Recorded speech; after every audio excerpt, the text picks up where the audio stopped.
நாகர்கோவில் அருகே அமைந்துள்ள நூற்றாண்டு பழமையான சாஸ்தா கோவில் கும்பாபிஷேகம்.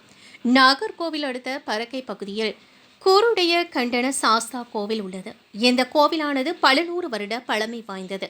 இந்த கோவில் பல ஏக்கர் விவசாய நிலங்களுக்கு நடுவே அமைந்துள்ளது. விவசாயிகள் மூலம் பூஜைகள் செய்து வழிபட்டு வந்த கோவில் அறநிலைத்துறைக்கு சொந்தமானது.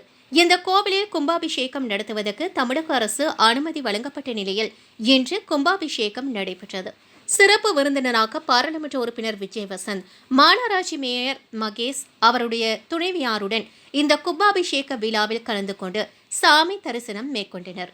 இதில் காங்கிரஸ் மாநகர மாவட்ட தலைவர் நவீன்குமார், மாநில செயலாளர் வழக்கறிஞர் சீனிவாசன், வட்டார தலைவர் அசோக் ராஜ், அறங்காவலர் குழு தலைவர் பிரபா ராமகிருஷ்ணன், அறநிலையத்துறை இணை ஆணையர் ரத்தின பாண்டியன் மற்றும் திமுக நிர்வாகிகள் பலர் கலந்து கொண்டனர்.